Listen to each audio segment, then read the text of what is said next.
ಅನ್ನೋದು. ಆಮೇಲೆ ಬೆನಿಫಿಟ್ಗಳು ರೆಗ್ಯುಲರ್ ಅವ್ರಿಗೆ. 7ನೇ ಆಯೋಗ ಯಾಕೆ ಸರ್, 8ನೇ ಆಯೋಗನೂ ಕೊಡಿ. ಹೊಟ್ಟೆ ತುಂಬಿದವ್ರಿಗೆ ಒಬ್ಬಟ್ಟು ಬಡಿಸಿ. ಊಟಕ್ಕಾಗಿ ಕಷ್ಟ, ತಂದೆ ತಾಯಿ ನೋಡ್ಕೊಳಕ್ ಕಷ್ಟ, ಮಕ್ಳನ್ನ ಸಾಕೋ ಕಷ್ಟ, ಮಕ್ಳು ಬೆಳೀತಿದ್ದಾರೆ, ಅವ್ರಿಗೆ ವಿದ್ಯಾಭ್ಯಾಸ ಮಾಡಬೇಕು, ಮದುವೆ ಮಾಡಬೇಕು ಅಂತ ಈಗಲೇ ಕುತ್ಕೊಂಡು ಕೊರಗಿ ಅವ್ರವ್ರೇ ಹಾರ್ಟ್ ಅಟ್ಯಾಕ್ ಆಗ್ಸೋತಾರೆ. ಅವ್ರ ಜೀವಕ್ಕೂ ವ್ಯಾಲ್ಯೂ ಇಲ್ಲ, ಅವ್ರ ಫ್ಯಾಮಿಲಿ ನಾಳೆ ದಿನ ಬೀದಿಗೆ ಬಂದರೂ ಆಶ್ಚರ್ಯ ಇಲ್ಲ. ಬಿಕಾಸ್ ಕಣ್ಣಾರ ನೋಡಿದೀವಿ, ನಮ್ಮ ಕೊಲೀಗ್ಸ್ 1-2-3 ಜನ ಸತ್ತೋಗಿದ್ನ. ಜೀವ ರಕ್ಷಣೆ ಮಾಡಿ ಅವ್ರಿಗೆ ಆಗುವಂತಹ ಎಲ್ಲ ಉಪಚರಿಕೆಯನ್ನು ಮಾಡಿ ಅವರ ಆರೋಗ್ಯಕ್ಕೆ ಶಕ್ತಿ ತುಂಬುವ ಕೆಲಸ ಮಾಡೋದು ಯಾರು? ನೀವುಗಳು ಅಂತ. ಅದಕ್ಕೆ ಸನ್ಮಾನ್ಯ ಪ್ರಧಾನಮಂತ್ರಿಗಳು ಕೋವಿಡ್ ಸಂದರ್ಭದೊಳಗಡೆ ವಾರಿಯರ್ಸ್ಗಳಂತೆ ಘೋಷಣೆ, ಆರೋಗ್ಯ ಸೈನಿಕರಂತೆ. ನೀವು ನಿಜವಾಗ್ಲೂ ಸಹ ಉಳಿದ ಆರೋಗ್ಯ ಸೈನಿಕರುಗಳೇನದಲ್ಲ, ವಾರಿಯರ್ಸ್ಗಳು ಅದಕ್ಕಿಂತ ಹೆಚ್ಚು ಇವತ್ತು ಮುಂಚೂಣಿಯ ಫ್ರಂಟ್ ಲೈನ್ ಹೆಲ್ತ್ ವಾರಿಯರ್ಸ್ ಅಂತಂದ್ರೆ ಅದು ನೀವು ಏನುವಂಥ ಸತ್ಯವನ್ನು ಎದುರು ಅರ್ಥ ಮಾಡ್ತೇವೆ. ಇವತ್ತು ನಮ್ಮ ಭಾರತ ದೇಶ ಕೋವಿಡ್ ಎನ್ನುವಂತಹ ಈ ಕೋಲ್ಡ್ ವಾರ್ ಸಂದರ್ಭದಲ್ಲಿ ಇವತ್ತೇನಾದರೂ ಇಡೀ ಜಗತ್ತಲ್ಲಿ ಭಾರತ ಇವತ್ತು ಕೋವಿಡ್ ಮುಕ್ತ ರಾಷ್ಟ್ರವಾಗಿದೆ ಅಂತಂದರೆ ಅದಕ್ಕೆ ಮುಖ್ಯ ಕಾರಣ ಅಂತಂದರೆ ನಮ್ಮ ಸರ್ಕಾರಗಳು ಆದೇಶ ಮಾಡಿರ್ಬೋದು, ಸರ್ಕಾರಗಳು ಪ್ರಯತ್ನ ಮಾಡಿರ್ಬೋದು. ಆದರೆ ಸರ್ಕಾರ ಆದೇಶಕ್ಕೆ 100 ಪಟ್ಟು ಹೆಚ್ಚು ಶ್ರಮ ಹಾಕಿ, ಒಬ್ಬ ಸಾಮಾನ್ಯ ವ್ಯಕ್ತಿ ಆರೋಗ್ಯ ಬೇರೆ ಅಲ್ಲ, ನನ್ನ ಆರೋಗ್ಯ ಬೇರೆ ಅಂತೇಳಿ ನಿಮ್ಮ ಪ್ರಾಣವನ್ನು ಒತ್ತೆಗಿಟ್ಟು ಇವತ್ತು ನೀವೆಲ್ಲರೂ ಪ್ರಾಮಾಣಿಕವಾಗಿ ಸೇವೆ ಮಾಡಿದ ಪರಿಣಾಮ ಭಾರತ ದೇಶ ಇವತ್ತು ವಿಶ್ವದಲ್ಲಿ ಕೋವಿಡ್ ವಾರಲ್ಲಿ ನಂಬರ್ 1 ಸ್ಥಾನದಲ್ಲಿದೆ ಅನ್ನೋದನ್ನ ನಾವೆಲ್ಲ ಅರ್ಥ ಮಾಡ್ತೇವೆ.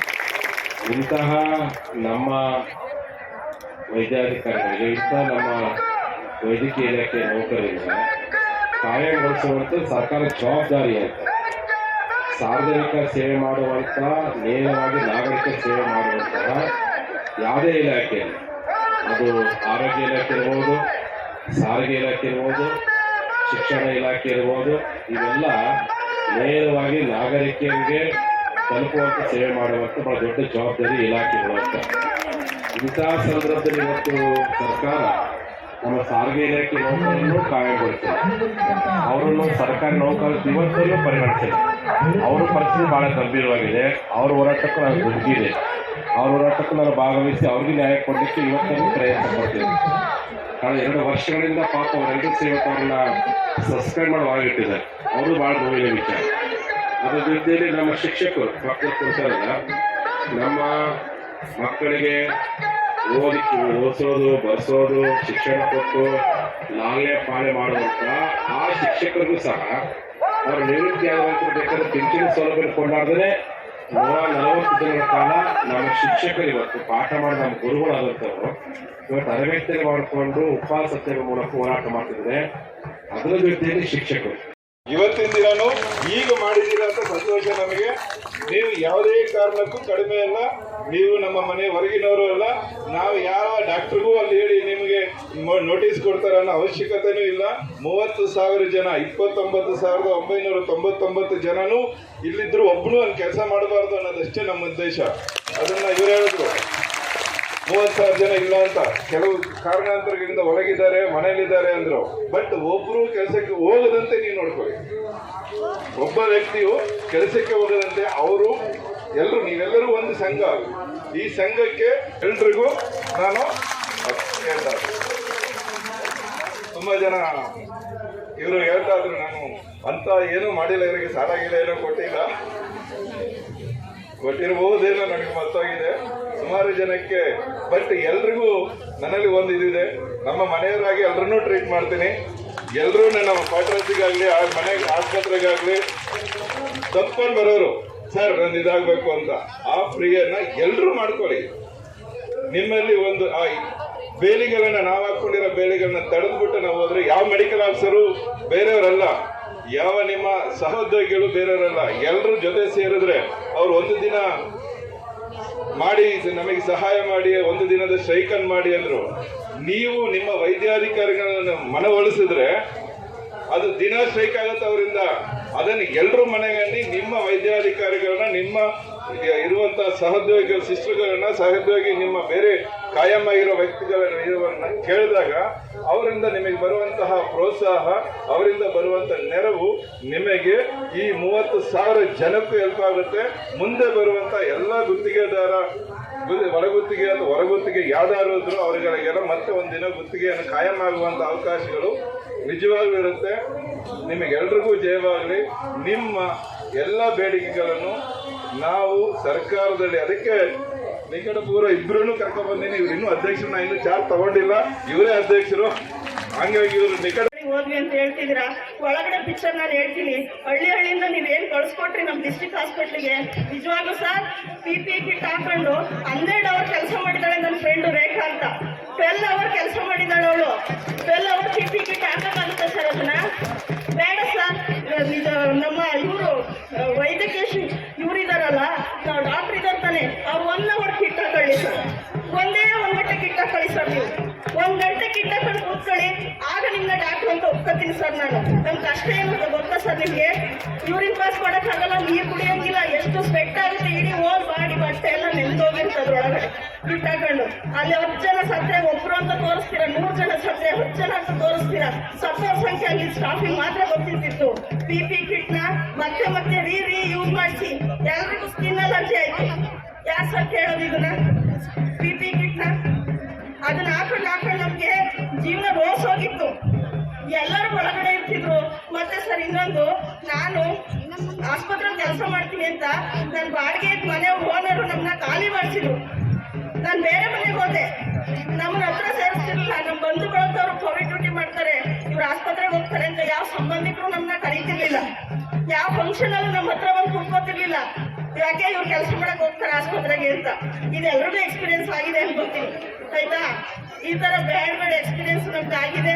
ಈಗ ನಾವು ಏನ್ ಎಲೆಕ್ಷನ್ ಅಲ್ಲಿ ಕೆಲಸ ಮಾಡ್ತೀವಿ ಸರ್, ರೆಗ್ಯುಲರ್ ಸ್ಟಾಫ್ ಒಂದು ಸೂಜಿ ಹಾಕಕ್ ಬರ್ತಾನೆ ನಮ್ಮ ಹತ್ರ ಕಳಿಸ್ಕೊಡ್ತಾರೆ ಸರ್. ಒಂದೇ ಒಂದು ಸೂಜಿ ಹಾಕಕ್ ಬರ್ತಾನೆ, ಸ್ಕ್ಯಾನ್ ಹಾಕಕ್ ಬರ್ತಾನೆ ನಮ್ಮ ಹತ್ರ ಕಳಿಸ್ಕೊಡ್ತಾರೆ. NG2 ಹಾಕಕ್ ಬರ್ತಾನೆ ನಮ್ಮ ಹತ್ರ ಕಳಿಸ್ಕೊಡ್ತಾರೆ.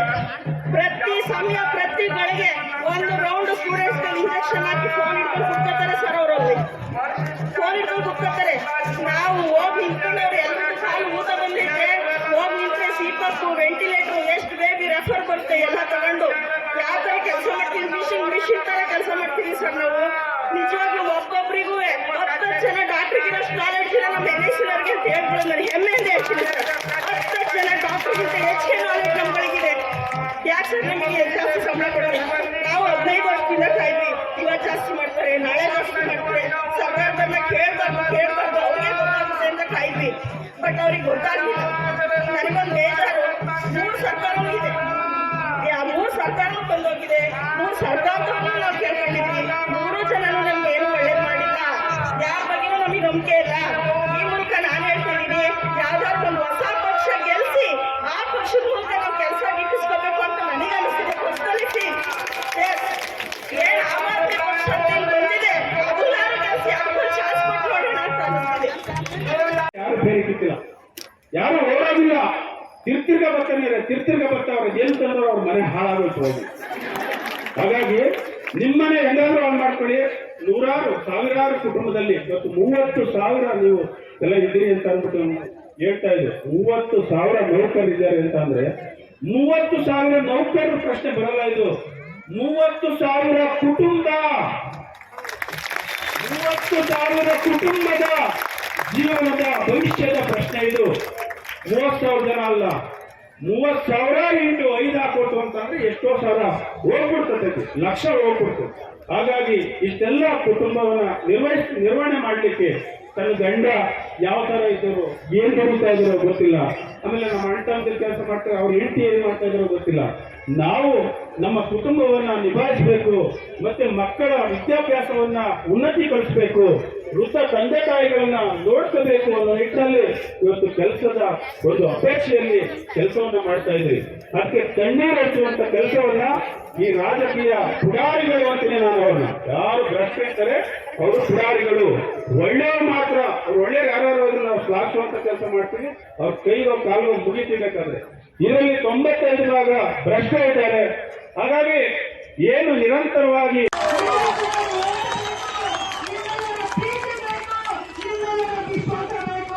ಇವತ್ತೇನು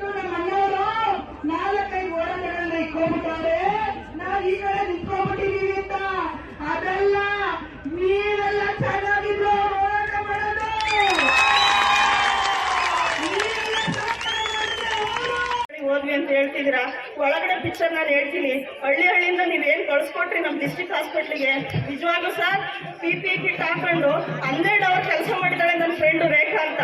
12 ಅವರ್ ಕೆಲಸ ಮಾಡಿದ್ದಾಳೆ ಅವಳು. 12 ಅವರ್ PPE ಕಿಟ್ ಹಾಕೋಕ್ಕಾಗುತ್ತೆ ಸರ್ ಅದನ್ನ?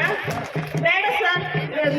ನಮ್ಮ ಇವರು ವೈದ್ಯಕೀಯ ಇವ್ರು ಇದಾರಲ್ಲ, ನಾವು ಡಾಕ್ಟರ್ ಇದ್ದಾರೆ ತಾನೆ, ಅವ್ರು 1 ಅವರ್ ಕಿಟ್ ಹಾಕೊಳ್ಳಿ ಸರ್. ಒಂದೇ 1 ಗಂಟೆ ಕಿಟ್ ಹಾಕೊಳ್ಳಿ ಸರ್. ನೀವು 1 ಗಂಟೆ ಕಿಟ್ ಹಾಕೊಂಡು ಕೂತ್ಕೊಳ್ಳಿ, ಆಗ ನಿಮ್ಮನ್ನ ಡಾಕ್ಟರ್ ಅಂತ ಒಪ್ಕೋತೀನಿ ಸರ್ ನಾನು. ನಮ್ಮ ಕಷ್ಟ ಏನು ಗೊತ್ತಾ ಸರ್ ನಿಮಗೆ? ಯೂರಿನ್ ಪಾಸ್ ಮಾಡೋಕ್ಕಾಗಲ್ಲ, ನೀರು ಕುಡಿಯೋಂಗಿಲ್ಲ, ಎಷ್ಟು ಸ್ವೆಟ್ ಆಗುತ್ತೆ, ಇಡೀ ಹೋಲ್ ಬಾಡಿ ಬಟ್ಟೆ ಎಲ್ಲ ನೆಂದೋಗಿರುತ್ತೆ ಅದ್ರೊಳಗಡೆ ಕಿಟ್ ಹಾಕೊಂಡು. ಅಲ್ಲಿ 10 ಜನ ಸತ್ರೆ ಒಬ್ರು ಅಂತ ತೋರಿಸ್ತೀರಾ, 100 ಜನ ಸತ್ರೆ 10 ಜನ ಅಂತ ತೋರಿಸ್ತೀರಾ. ಸತ್ತೋರ್ ಸಂಖ್ಯೆ ಅಲ್ಲಿ ಸ್ಟಾಫಿಂಗ್ ಮಾತ್ರ ಗೊತ್ತಿರ್ತಿತ್ತು.